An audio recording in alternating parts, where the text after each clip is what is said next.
લોક સાહિત્યકાર દેવાયતભાઈ ખવડ કે જે પ્રખ્યાત નહીં પણ કુખ્યાત કલાકાર છે અને આવી ટિપ્પણી કોઈ એમના દુશ્મનોએ નહીં કે કોઈ કલાકારોએ નહીં પણ ગુજરાત હાઈકોર્ટે કરી છે. તો શું છે સમગ્ર ઘટના જાણીશું આ વિડીયોમાં, તો બને રહેજો વિડીયોના એન્ડ સુધી. નમસ્કાર મિત્રો, હું છું આપનો દોસ્ત નીરવ વાઘેલા. બધાને જય માતાજી, જય મા ખોડિયાર. અને આજના નવા વિડીયોમાં બધાનું હૃદયના ભાવથી સ્વાગત કરું છું. મિત્રો, ગુજરાતના જાણીતા લોક સાહિત્યકાર દેવાયતભાઈ ખવડને આપણે ઓળખીએ છીએ કે દેવાયતભાઈ ખવડનું ડાયરાની દુનિયામાં ખૂબ જ સારું એવું નામ છે. ખૂબ સરસ મજાની વાર્તાઓ કરતા હોય છે, ખૂબ જ સરસ મજાના દુહા છંદ ને છપાકરાથી ગુજરાતના યુવા ધનને ખૂબ મોજ કરાવતા હોય છે અને ગુજરાતની સંસ્કૃતિને આગળ લઈ જવા માટે ખૂબ જ સરસ મજાના પ્રયત્નો કરતા હોય છે.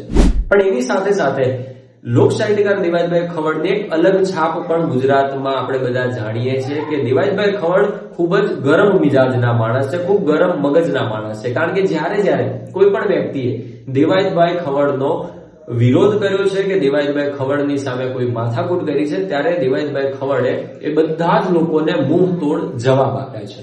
અને એના કારણે દેવાયતભાઈ ખવડની એક ગરમ મગજના માણસ તરીકે પણ છાપ ઉભી થઈ ગઈ છે સમગ્ર ગુજરાતભરમાં. મિત્રો, આપણે બધા લોકો જાણીએ છીએ કે થોડા સમય પહેલા સાણંદ ખાતે એક ડાયરાનું આયોજન કરવામાં આવ્યું હતું. આ આયોજન કર્યું હતું ભગવતસિંહે અને ત્યાં લોક સાહિત્યકાર દેવાયતભાઈ ખવડ પ્રોગ્રામ કરવા આવવાના હતા, પણ કોઈ કારણોસર દેવાયતભાઈ ખવડને ત્યાં પહોંચવામાં મોડું થઈ જાય છે અને ત્યારબાદ દેવાયતભાઈ ખવડ અને ભગવતસિંહ વચ્ચે ઝઘડો થયો હતો અને એ ઝઘડાના કોલ રેકોર્ડિંગ પણ ખૂબ જ વાયરલ થયા હતા. અને એમાં દેવાયતભાઈ ખવડ ચોખ્ખી ચેલેન્જ આપે છે કે તમને મજા આવે તેથી મોરે મોરો વી આવજો.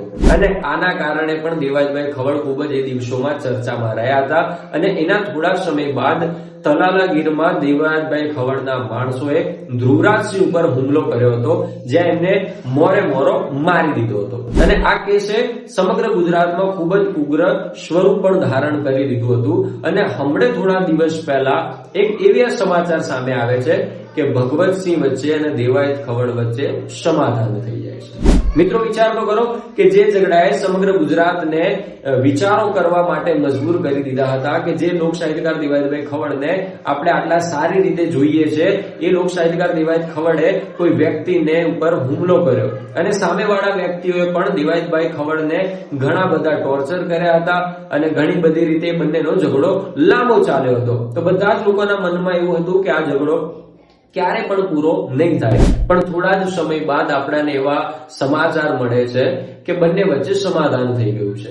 બંને વચ્ચે સમાધાન થઈ ગયું છે ખૂબ સારી બાબત છે. પણ જ્યારે બંને વચ્ચે સમાધાન થઈ ગયું છે અને બંનેનો જે કેસ ચાલતો હતો ગુજરાત હાઈકોર્ટમાં, એ બંને પક્ષ તરફથી એવી અરજી કરવામાં આવે છે કે અમારે સમાધાન થઈ ગયું છે, ત્યારે ગુજરાત હાઈકોર્ટના જજનું એવું કહેવું હતું કે આ આરોપી ઉપર પહેલા કોઈ કેસ છે ખરા? ત્યારે વકીલે જવાબ એવો આપે છે કે લોક સાહિત્યકાર દેવાયતભાઈ ખવડ ઉપર આ ઘટના સિવાય પણ બીજા 7 કેસ છે કે જેના કારણે દેવાયતભાઈ ખવડ ખૂબ જ ચર્ચામાં ચાલી રહ્યા છે. ત્યારે આ ટિપ્પણી જજ સાહેબે કરી હતી કે જ્યારે કોઈ વ્યક્તિ આટલા બધા ગુના કરે છે, આટલી બધી ગુનાહિત પ્રવૃત્તિ કરે છે અને પછી પાછળથી સમાધાન કરી લે છે અને સામેવાળો પક્ષના વ્યક્તિઓ જો આવીને કેસ પાછો ખેંચવાની અરજી કરે છે, તો આવી રીતે જો આપણે બધાને છોડી દઈશું તો એ સમાજની અંદર ખોટો મેસેજ જશે. અને ત્યારે ગુજરાત હાઈકોર્ટના જજ સાહેબે એવી ટિપ્પણી કરી હતી કે લોક સાહિત્યકાર દેવાયતભાઈ ખવડ એ પ્રખ્યાત નહીં